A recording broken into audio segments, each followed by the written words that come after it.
Hey guys, it's your boy Iceman. Welcome back to Warriors in Fiction. Today we're going to talk about a few fictional warriors that had to overcome impossible odds. First, let's talk about young Tatsuya Shiba. Tatsuya is hard to say, so I'm going to say it fast, and I'm still saying the word Tatsuya. Please bear with me. The school Tatsuya attended was full of teens that had magical abilities. His very own sister was exceptional in magic. The less talented amongst them were called weeds and looked down and ridiculed upon by those counted as blooms.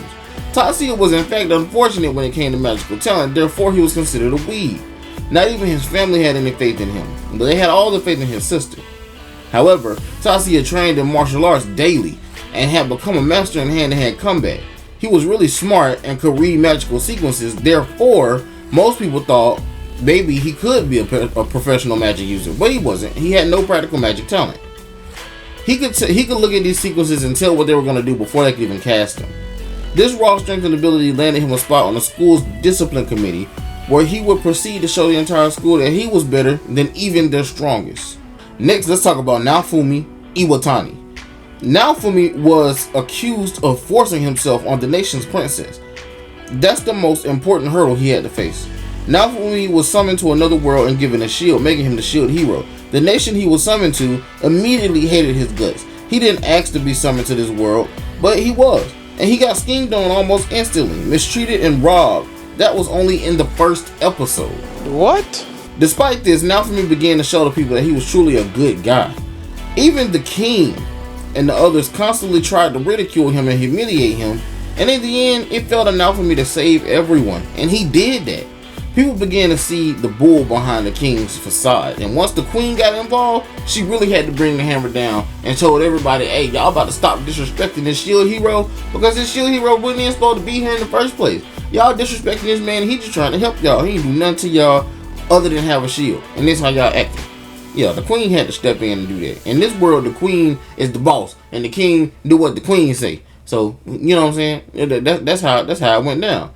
Naofumi had to overcome all these odds that people kept throwing at him. They kept giving him the shiesty eye. Nobody wanted to cooperate because he was a shield hero. The only people that messed with him for real was the demi-humans. And that was crazy. In a world that you didn't ask to be summoned to, the only people that messed with you was the people with tails. Next, let's talk about Edward and Alphonse Elric. Now, most of y'all might know that the Elric brothers practiced forbidden alchemy that was taboo, that was meant to bring their brother? That was meant to bring their mother back, who had lost her life. The ritual caused the brothers to lose an arm and a leg for Edward, and the entire body for Alphonse, who was only saved by Edward because Edward put his soul in the suit of armor. Most people can't really function with a full and able body, but the Edward brothers not only survived, but became full-blown alchemists, working under the Fury King Bradley. Both highly skilled in combat, and both determined to get back what they had lost. Next, Kazuma. In a family where the power of flame is everything, Kazuma could never manifest the Kanagi clan's flame. They were disgusted by even his presence, and eventually his own father sent him away. Kazuma found his own path, and the spirits of the wind granted him their power, making him stronger than any member of the Kanagi family, including his father. Each of these warriors had almost everything taken from them, and through determination, they overcame all these odds. There's so much power in a person's determination. You really don't know who you are or what you can be in life until you go through something.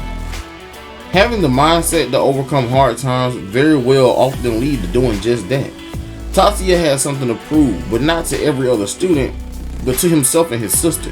He wanted to always protect her, even without magical gifts. He inspired his sister and other classmates to focus on their training. Naofumi inspired the other heroes to be better heroes once they realized that Naofumi was always out to try to help other people. Naofumi was never one of those people that was, just recluse to himself. Even after they shunned him and treated him badly in this new country he didn't ask to be summoned in. He still hung 10 toes and remained himself. He embraced the villain that they wanted him to be and went out and showed the world that he was not a villain at all. He immediately started helping people. His determination got him through that depressive state. He even had to break down and cry about it, which we got to see him do once he got, his rough Talia back in that fight with the spear hero. Edward and Alphonse really went through a lot as children, But even though they went through those things that they went through, they never gave up. And they always had each other to lean on. And they were always determined to get back what they had lost in that tragic day. They didn't really know where their father had gone, but they knew that they had lost their mother. And despite all of that, they hung close to the people that they got close to over the years and got over those odds. They got over not having an arm and a leg. Alphonse got over not having a body. He went through a lot of his life without his body. Eventually, they do get those things back. They get strong enough and they get to confront the people, you know, behind some of the most heinous taboo magics that's going on out there, and they get the stuff back. And that's only because they were determined and they never gave up. Most people would have just gave up and lived a paraplegic life. They didn't do that. They didn't give up. Lastly, Kazuma. Now the thing about Kazuma is Kazuma didn't give up, but he was forced to give up. Kazuma was forced to leave his family in order to have a life of his own identity, become his own person, because the Kanagi family was all about this flame magic. Everybody in the family can use fire magic, even his little brother. And his dad really disrespected him and sent him away. And his mama just let that junk happen. Yeah, she gave him a credit card or whatever, so he can, you know what I'm saying, so he can live or whatever, but that's your child. And you sent your baby away because he couldn't manifest a flame? Nah, that's crazy. So he had to not only overcome the everyday hurdles of regular life, but he also had to overcome the fact that he was powerless and had no power. The spirits of the wind saw fit to give Kazuma a power. And this gift was so powerful, the control of the wind was so powerful that nobody in the Kanagi family could hang with Kazuma. And now they cling to Kazuma for help. The leader of the Kanagi family want Kazuma to step in and be the next leader and marry his daughter. This is the type of stuff that happens after they see that, oh, we didn't appreciate him enough as a child, and now he's strong, we need him. We can't let him be that strong and be in everybody else's family. He is a member of our family after all. But they only treat him like that now after he had to go through all those hurdles that he had to face as a young kid.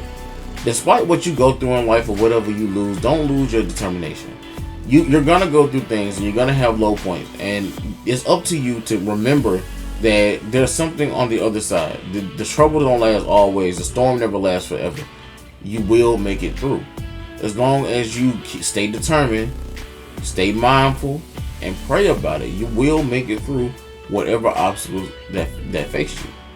Anyway, that's it for this video. I hope you guys enjoy. If you watched all the way to the end, man, comment down below who is your favorite anime character that had to overcome impossible odds. Let me know down below. And like the video also, and subscribe. You know, you might as well, if you're doing all that interacting, you might as well go ahead and subscribe to the channel. And if you do that, then I can promise you, you'll have more content like this coming. Thank you guys for tuning in. It's your boy Iceman, and we out.